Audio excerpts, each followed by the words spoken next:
Hello anh em, hoan nghênh anh em đã quay trở lại cùng series Resident Evil của Maximum Evil. Trong tập trước, thành phố Raccoon đã phải hứng chịu một cơn khủng hoảng khủng khiếp nhất. Một sự kiện mà chắc chắn rằng người dân nơi đây sẽ không thể nào quên được. Với điều kiện, họ có thể toàn mạng để thoát ra khỏi chốn địa ngục đó. Và như anh em đã biết, cô nàng Jill Valentine của chúng ta vẫn đang ở lại thành phố để tiếp tục điều tra manh mối về Umbrella. Vậy cô sẽ làm gì để đối mặt với tình huống khó khăn này, để có thể giành giật sự sống của mình từ tay tử thần đây?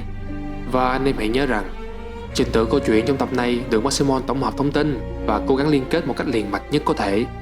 Maximon hy vọng rằng sẽ giúp các anh em có thể nắm được toàn bộ câu chuyện một cách tổng quan nhất sau video này. Cho nên nếu có gì sai sót, hy vọng anh em thông cảm và góp ý nhé. Ngoài ra còn một điều nữa trước khi bắt đầu. Cũng như anh em, Maximon rất kỳ vọng vào bản Resident Evil 3 Remake sẽ đem đến trải nghiệm tốt nhất và bổ sung về mặt cốt truyện. Nhưng ngược lại, bản remake đã cắt bỏ gần như một nửa các sự kiện chính so với phiên bản cũ. Vậy nên, diễn biến câu chuyện sẽ từ Maximon kể qua phiên bản năm 1999 nhé. Tuy nhiên, Maximon sẽ có một món quà nhỏ cho anh em sau khi kết thúc phần Resident Evil 3 này. Giờ thì hãy bật phụ đề lên và theo dõi tiếp câu chuyện cùng Maximon nhé.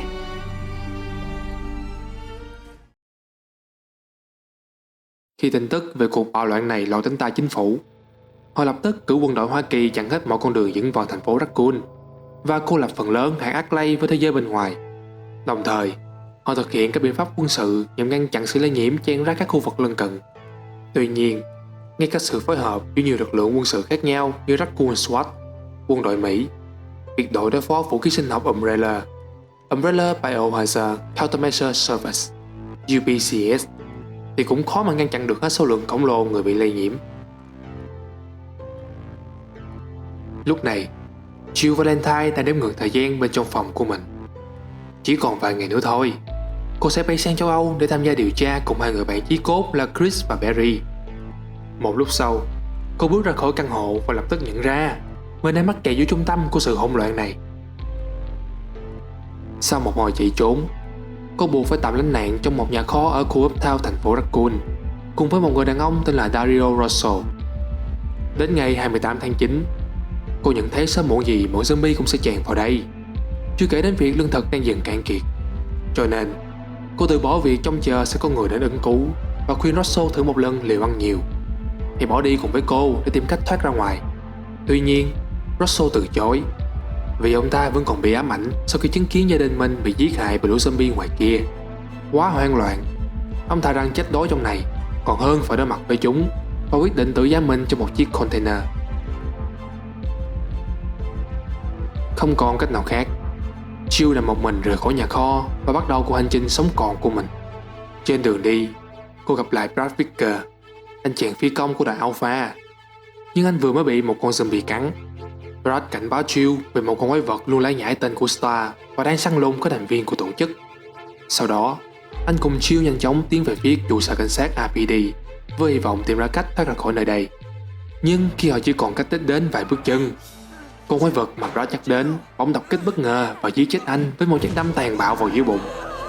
Bề ngoài, nó như một người đàn ông khổng lồ to con với sức mạnh phi thường. Nó khoác trên người bộ áo măng tô màu đen như mấy thằng biến thái hay khoe hàng, chỉ để lộ phần đầu lở loét dị hợm. Và đúng như lời Brad đã nói, con quái vật cứ lại nhảy. Không có bất kỳ vũ khí nào đủ sức đối kháng với con quái vật này trong tay ngoài những vũ khí đơn sơ. Jill đau lòng bỏ mặc người đồng đội xấu số và chạy thẳng vào bên trong tòa nhà RPD trước mặt. Trước đó, đội cảnh sát RPD cũng gặp phải thảm cảnh không thua gì những nơi khác và đã thất thủ với lũ zombie bao vây tứ phía. Trung úy Marvin Brenner và các sĩ quan khác bắt đầu rắp rút bàn bạc tìm cách trốn ra khỏi cái lồng này. Có một đường hầm bí mật để trốn ra ngoài. Tuy nhiên, có sĩ quan nhỏ nhắn Rita Phillips là người duy nhất có thể đi lọt qua đó. Thế là mọi người liền hộ tống cho cô thoát ra. Họ hy vọng rằng cô sẽ là cứu tinh kêu gọi thêm người đến giải thoát cho họ. Không phụ lòng của mọi người, Rita tìm được sự giúp đỡ từ anh chàng Henry đang lái chiếc xe tải nhỏ ngoài kia. Cô dặn mọi người tập trung trước cổng để chuẩn bị cho việc cứu hộ. Tuy nhiên, zombie đã ùa vào khắp nơi và tấn công từ tứ phía. Khi Rita quay trở lại thì chỉ còn một vài người sống sót. Hầu hết các sĩ quan đều đã chết. Trung úy Marvin cũng bị một con zombie tấn công. Cho nên tuy chưa chết, anh cũng quyết định ở lại để không trở thành gánh nặng cho mọi người.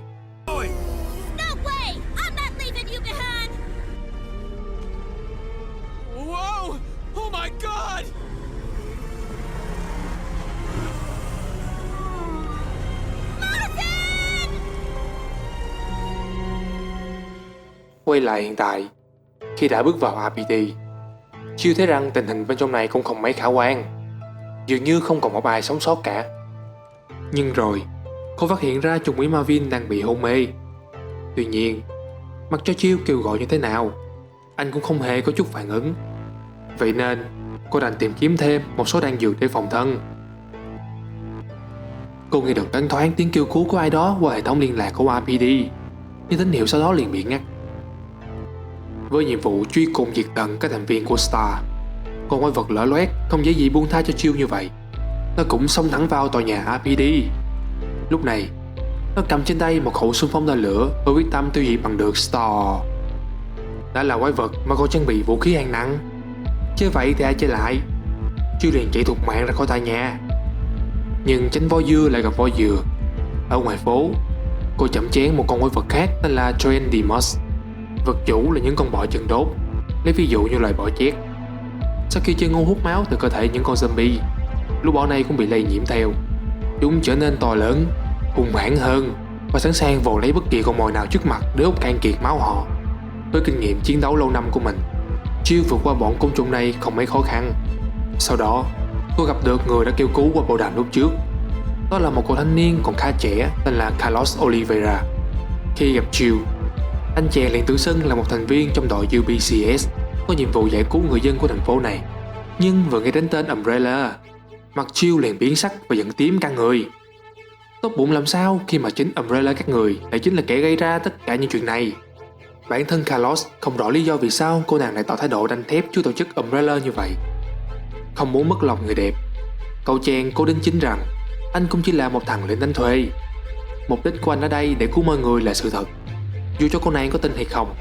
Không còn cách nào khác, Chiêu tạm gác ác cảm cá nhân và đi theo Carlos để tìm cách thoát ra khỏi thành phố kinh hoàng này. Khi đi đến chỗ một chiếc xe điện, Chiêu gặp mặt đội của Carlos, gồm có trung sĩ đồng thời là chỉ huy đội UBCS Nikolai Sinovi và sĩ quan Mikhail Victor đang bị thương. Sau màn chào hỏi, Chiêu được biết kế hoạch của họ là sẽ liên lạc cho trực thăng đến giải cứu tại tòa tháp đồng hồ, vì chỉ có nơi đó mới có địa hình thích hợp để trực thăng hạ cánh. Tuy nhiên, quãng đường từ chiếc xe điện này đến tòa tháp lại không hề ngắn. Họ dự định sẽ tận dụng luôn tàu điện này để đi đến địa điểm gặp mặt trên, vừa nhanh lại vừa an toàn khỏi đám zombie đập đá ngoài đường. Nghe thấy kế hoạch có vẻ khả thi, Chiêu đồng ý tham gia chiến dịch. Cô bắt đầu giúp họ tìm nhiên liệu và các vật liệu cần thiết để giúp tàu điện hoạt động trở lại. Tại một gara gần đó, cô tìm thấy can chứa nhiên liệu. Lúc này, Carlos cũng vừa đến chỗ cô. Bỗng họ nghe thấy âm thanh của lũ zombie đang tiến tới gần. Một mình Carlos liền lao ra ngoài cửa để chống lại chúng. Cùng lúc đó, bên trong căn phòng bên cạnh xảy ra một vụ chập mạch điện khiến cho toàn bộ tòa nhà bốc cháy dữ dội.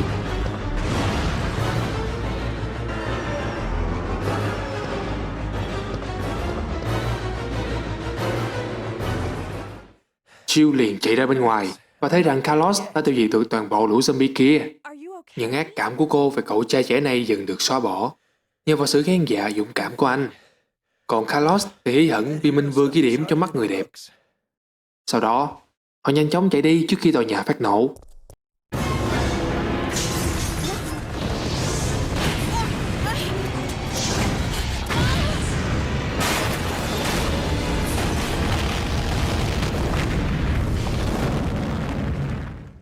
Khi đã an toàn, cả hai lại chia nhau ra đi thu thập thêm vật liệu.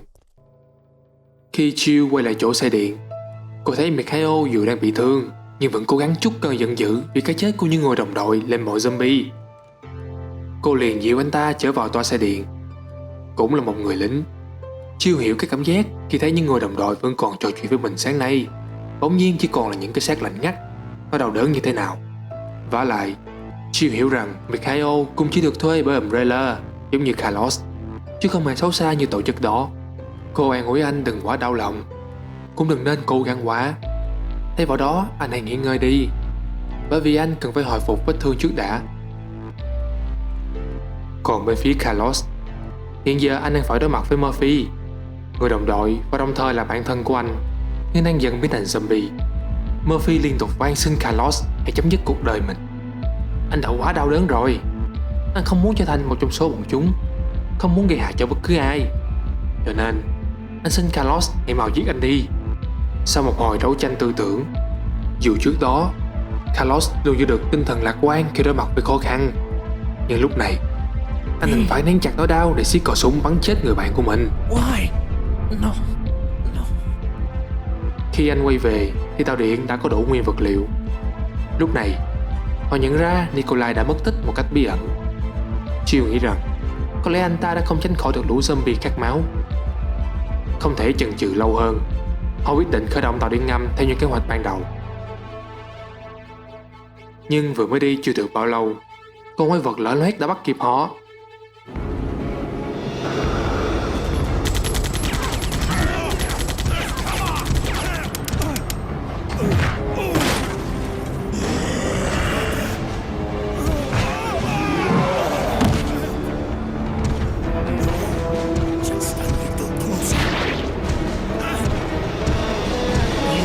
Bằng những nỗ lực anh dũng cuối cùng, Mikhail ném bom tự sát. Sức ép từ vụ nổ đẩy con quái vật văng ra khỏi đoàn tàu. Tuy nhiên, chấn động mạnh như vậy cũng khiến cho đoàn tàu bị giật khỏi đường ray.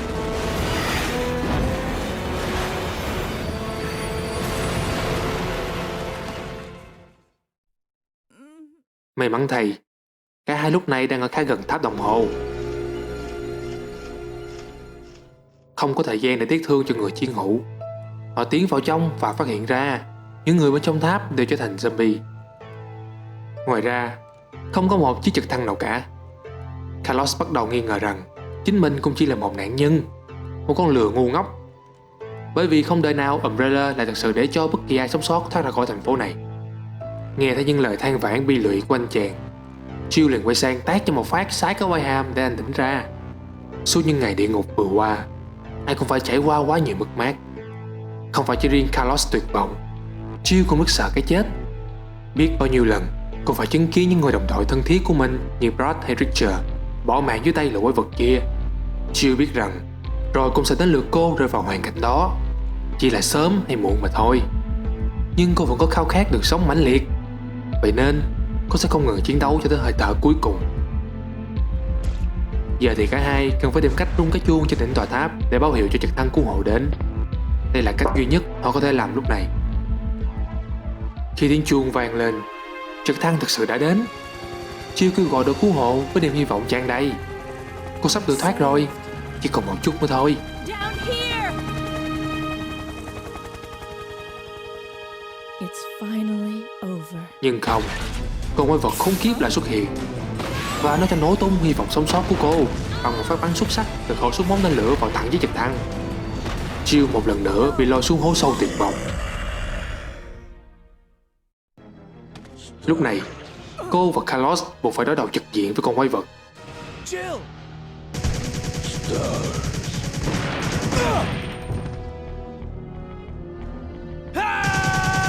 Họ đã phối hợp và chiến đấu vô cùng xuất sắc, thậm chí còn làm cho nó bị trọng thương bằng khẩu súng bóng tên lửa của chính nó. Nhưng cái giá phải trả cho chiến thắng tạm thời này quá lớn. Jill đã bị lây nhiễm virus và đòn tấn công của con quái vật đó. Sau khi Jill ngất đi, Carlos liền đưa cô đến nơi an toàn. Anh tìm thấy một nhà nguyện bên trong tòa tháp. Lúc này, Jill choàng tỉnh lại. Cô hiểu tình trạng của mình đang tệ như thế nào. Từ khi quyết định trở thành một đặc vụ, cô đã luôn chuẩn bị tinh thần cho việc hy sinh. Cô muốn Carlos hãy hứa với cô rằng nếu như cô không qua khỏi và trở thành một con quái vật tàn bạo, vậy thì Carlos đừng ngần ngại kết liễu cô. Chỉ trong một ngày, Carlos đã phải nghe lại câu xin đáng ghét này đến 2 lần. Việc này khiến anh vô cùng khó chịu. Con người là như vậy, bạn có thể dễ dàng bắn chết một người xa lạ, nhưng khi buộc phải giết người quan trọng của chính mình, dù cho họ có là một con quái vật đi nữa, thì bạn cũng không thể nào xuống tay. Khi phải đứng giữa tình và lý, con người thật yếu đuối biết nhường nào. Dù chỉ mới gặp nhau chưa bao lâu, việc đồng hành và sống chết cùng với Jill đến tận bây giờ khiến cho cô dần trở nên đặc biệt đối với anh. Carlos quyết không để cho viễn cảnh tồi tệ như cô nói xảy ra. Anh không muốn một người quan trọng khác lại ra đi nữa. Vậy nên anh liền đi tìm vaccine chữa trị cho cô. Tạm thời gác lại tình hình của Jill. Lúc này, tại một nơi lánh nạn khác, tiến sĩ George Hamilton tìm thấy một bản ghi chú từ người bạn là giáo sư Peter Jenkins. Nội dung trong đó nói rằng Peter đang cần sự giúp đỡ của anh tại trường đại học Raccoon. Nhưng khi đến nơi, George phát hiện ra Peter đã chết với một phát súng ngay phía sau đầu. Từ các ghi chú còn sót lại cho thấy anh ta đang nghiên cứu một loại vaccine có tên là Daylight ở phòng thí nghiệm bí mật bên trong trường, có thể chống lại sự phơi nhiễm của T-Virus. Biết được công thức chế tạo gồm có 3 thành phần, bao gồm chất độc P-Poison từ ong vò vẽ bị đột biến, chất P-Paste dễ bay hơi được trữ trong nhà máy xử lý nước, và quan trọng hơn cả là T-Blood, mẫu máu của cá thể bị nhiễm T-Virus. George liền nhanh chân đi thu thập nguyên liệu để tạo ra Daylight. Anh hy vọng nó có thể giúp ích cho mình và những người khác trong cơn hỗn loạn này. Trong khi đó, một đội UPCS khác của Umbrella đang chạm trán với Thanatos, một con Tyrant đặc biệt được chế tạo ra bởi nhà nghiên cứu Rex Moller. Hắn đã kết hợp dữ liệu chiến đấu của Tyrant T-103 cùng với hình dạng vật lý của mẫu T-002 mà chúng ta đã thấy trong tập trước. Kết quả là hắn tạo ra một anh da đen phiên bản lõi của Ricardo Milos với đôi bàn tay có móng vuốt sắc nhọn, phần tim trương to lộ ra ngoài lồng ngực. Và rồi Nikolai lại xuất hiện. Hóa ra hắn ta vẫn chưa chết. Gã này có vẻ đang che giấu một điều gì đó mờ ám. Bên cạnh đó, hắn ta nhận được tin là Thanatos được phóng thích ra ngoài. Vậy nên, tổ chức ra lệnh cho Nikolai phải bắt được nó, hoặc ít nhất phải lấy mẫu máu của nó về để tiến hành nghiên cứu. Dĩ nhiên, Nikolai chọn phương án dễ nhất. Từ trên cao, hắn bắn một ống chích máu vào người con quái vật. Với cơ thể to lớn như vậy thì việc này quá dễ dàng.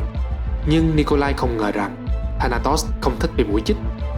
Nó trút cơn giận lên các đội viên UPCS trước mặt mình, rồi quay vào bên trong trường đại học. Có lẽ nó vốn được Rex giấu trong phòng thí nghiệm bí mật của trường đại học, nên bây giờ nó đang quay về hang ổ của nó. Quay lại nhóm sống sót của George. Họ đã thu thập được 2 nguyên liệu cần thiết từ các phòng thí nghiệm bí mật bên trong khuôn viên trường đại học.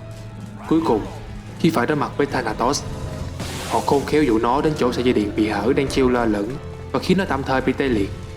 Nhìn thấy ống máu ghim sẵn trên lưng Thanatos nên tiện tay lấy luôn. Vậy là họ đã thu thập đủ nguyên liệu để điều chế Daylight. Lúc này, cả nhóm chạm trán Rex Moller. Được biết, hắn ta từng làm việc trong trung tâm nghiên cứu và phát triển của tập đoàn Umbrella bằng cách sử dụng mẫu tế bào đóng góp bởi Yoko Suzuki. Hắn đã thử nghiệm thành công một loại T-Virus mới của riêng hắn. Hắn vô cùng thỏa mãn với thành tựu này và chỉ muốn nó là của riêng hắn. Thậm chí, hắn còn thực hiện cuộc phẫu thuật để xóa đi ký ức của Yoko, khiến cô quên rằng mình từng làm việc tại đây. Và rồi, đứa con cưng của hắn đã ra đời. Đó là Thanatos. Nhưng ngay sau đó, Umbrella lại muốn tiến hành nhân bản và sản xuất hàng loạt Thanatos khi hắn ta cực liệt phản đối. Đối với hắn, Thanatos là duy nhất, là số 1. Vậy nên, Rex bắt đầu phản bội tập đoàn. Bước đầu tiên, hắn làm việc cùng với giáo sư Peter Jenkins để phát triển vaccine Daylight. Peter không hề hay biết gì về động cơ thực sự của Rex. Ông chỉ nghĩ hắn ta là một cựu nghiên cứu viên của Umbrella và đang bị bán đứng bởi một đồng nghiệp cũ trong tổ chức. Còn Rex, vốn dĩ hắn chỉ định chế tạo vaccine để uy hiếp Umbrella. Hắn muốn họ để hắn và đứa con đầu lông Thanatos được yên. Nếu không, hắn ta sẽ dùng Daylight để hủy hoại toàn bộ công trình T-Virus suốt bấy lâu nay của tổ chức. Biết rằng Umbrella sẽ nhân lúc thành phố đang hỗn loạn để xử lý mình, Rex đã giết ông bạn Peter và giải phóng Thanatos. Hắn ta ra lệnh cho nó tiêu diệt đội UPCS để tự bảo vệ chính mình. Giờ đây, Rex biết rằng nhóm của George đã biết về Thanatos và Daylight. Hắn ta định ra lệnh cho nó giết người diệt khẩu.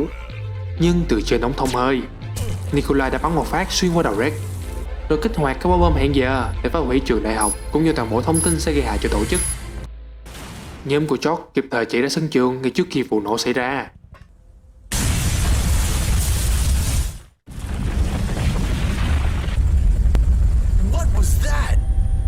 May mắn là một chiếc trực thăng cứu hộ gần đó phát hiện ra vụ nổ và bay đến giải cứu họ. Nhưng trước hết, họ phải đối mặt với Thanatos. Con quái vật này vẫn sống sót sau vụ nổ. Mặc dù mới một cánh tay, nó bắt đầu đột biến khiến cho cánh tay còn lại to dài và sắc bén kinh người. Nhưng sau khi bị bắn một mũi Daylight vào người, vaccine phản ứng với máu trong cơ thể nó và kết liễu con quái vật trong nhảy mắt.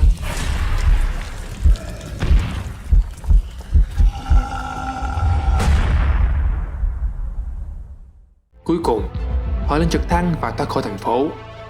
Với một ống vaccine còn lại, có nguồn tin rằng George tiếp tục dùng nó để nghiên cứu, với hy vọng có thể sản xuất hàng loạt để cứu sống mọi người.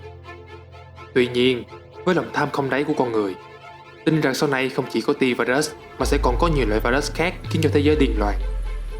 Ngoài ra, tại sao Nikolai còn sống? Phải chăng hắn ta đang có âm mưu đen tối nào chăng? Vậy nên, anh em đừng quên like và subscribe cho Maximon để xem ở tập sau. Liệu cô nàng Jill Valentine sẽ ra sao nhé?